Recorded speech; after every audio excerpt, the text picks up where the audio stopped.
Hello, ladies and gentlemen, boys and girls, dog, cats, and squirrels, or anybody who might want to listen to an old man like me. Hello, world. Hello, money. Hola, dinero. Hola, mundo. Hello, world. I break for historical landmarkers. Do you?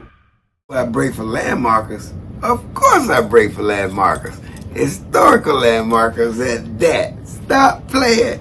All my historical landmarker fanatics and friends, I'm back like good crack.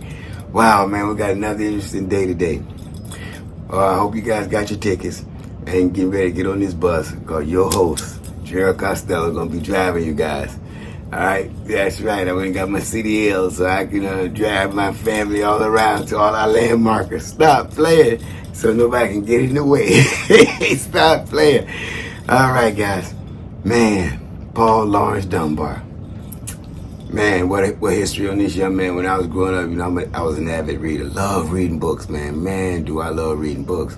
And I always read everything on Paul Laurence Dunbar.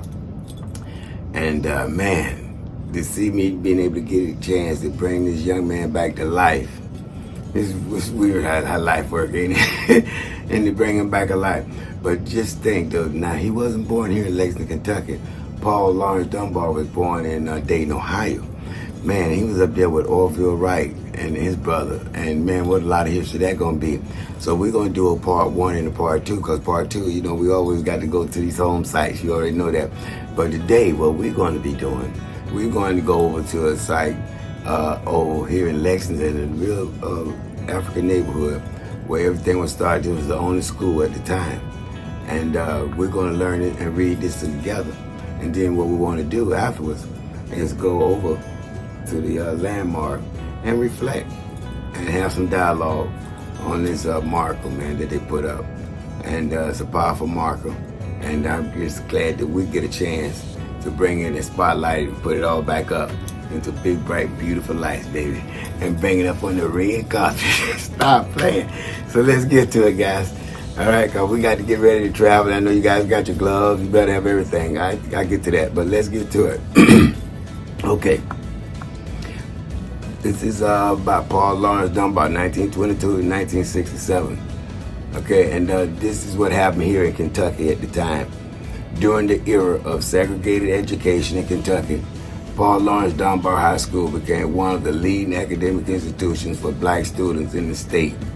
Named for the famed black poet, Dunbar provided quality education to his students and served as a focal point for the black community of Lexington. While Dunbar, like black high schools across the country, struggled with inadequate state funding compared to schools for white students, the faculty and community did everything in their power to ensure that the school provided the best education possible. Dollars might have been hard to come by, but dedication, support, and high expectations were always available at Dunbar High School. Stop playing. Okay, the value that Dunbar alumni placed on their education was clearly in evidence from the size and enthusiasm of the crowd on hand for the dedication. The audience gathered on the gymnasium floor, sight of fond athletic memories, to hear remarks on the history of Dunbar and the significance of the historical marker. Speakers included Ms. Tava Clay, a former counselor at Dunbar, Dr. Andrew Patrick of the Kentucky Historical Society, Superintendent Emmanuel Kalk of Fayette County Public Schools, and Mayor Jim Gray of Lexington, and a moving dedication address from State Representative and Dunbar alum, Mr. George A. Brown Jr. All right, it says the mark was dedicated on April 20th, 2018, and it reads, Paul Laurence Dunbar High School, 1922-1967, the first school for black Kentuckians to be accredited by the Southern Association of Colleges and Secondary Schools, one of only 8 public high schools in the 13 southern states to secure this standing in 1930, presented by the no other than the Dunbar Alumni Association, baby. Stop playing. And guys, you can actually go up on the Kentucky website, and it's called the Explore Kentucky History.ky.gov. Okay, again, that's explorekyhistory.ky.gov. .gov. Hello world, hello money. So we'll touch a little bit more lightly on Paul Dunbar right quick, and then we're gonna head on out of here.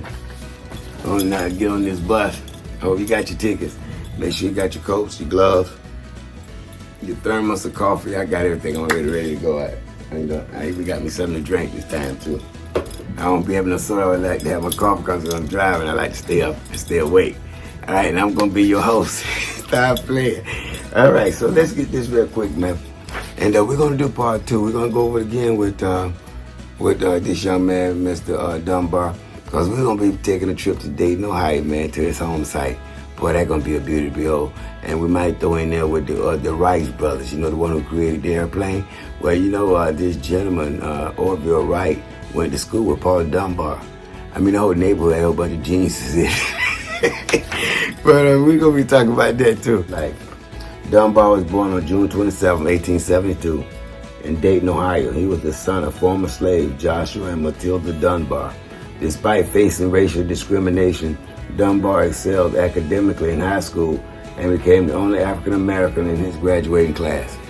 Wow. That's phenomenal. That's phenomenal, guys.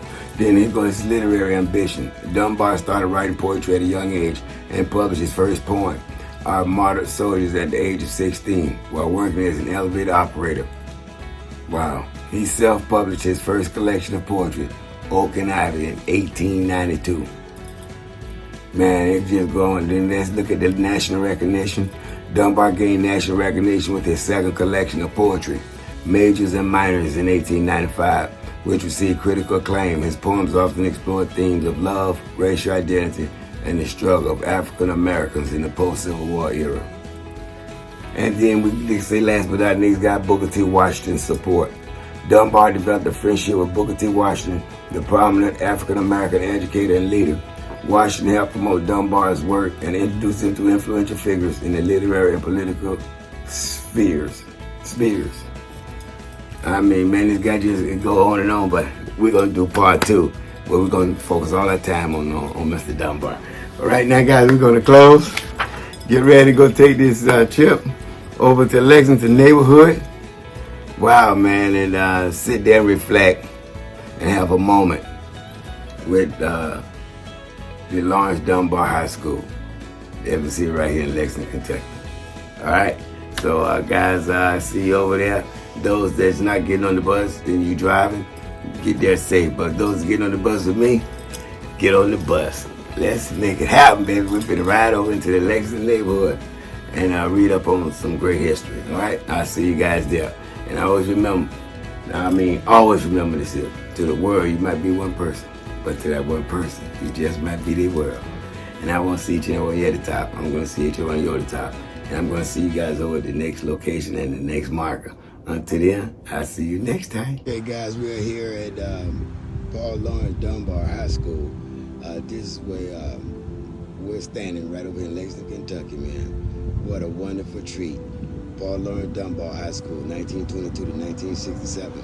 The first school for black Kentuckians to be accredited by the Southern Association of Colleges and Secondary Schools.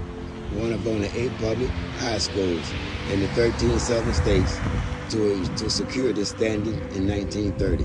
Presented by the Dunbar Alumni Association, 2018, Kentucky Historical Society, Kentucky Department of Highways, marker 2538. This is Paul Laurence Dunbar, guys. We sit here paying tribute and reflection upon this young man. What a great individual. Okay, and we're going to look on the other side over here and see what we got on this other side. Okay.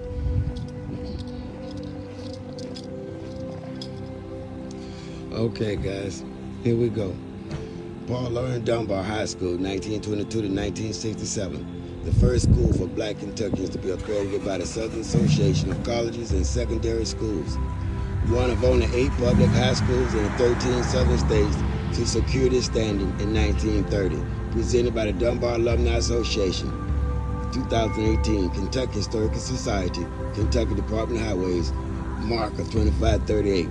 Thank you, Mr. Laurence Dunbar, for everything you have done for us here in the United States of America. Thanks for all your contributions. I love all your poems, all your writings.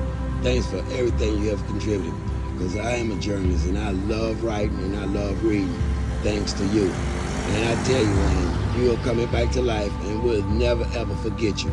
We're going to continue to keep you up with us and we're going to keep you upright. Thank you, Paul Laurence Dunbar. Okay, guys. Well, I hope you guys enjoyed that. We're going to close this. Just always remember, to the world, you might be one person, but to that one person, you just might be the world. And people don't care how much you know until first they know how much you care. And I won't see each and every one of you at the top. I'm going to see each and every one of you over the top. Until next time. And make sure, guys, you get a doggone journey back home safe until our next journey. All right? Academy Bus will be taking you guys all the way back home. And I will definitely be your host, getting you home safely. Until the next time, until then.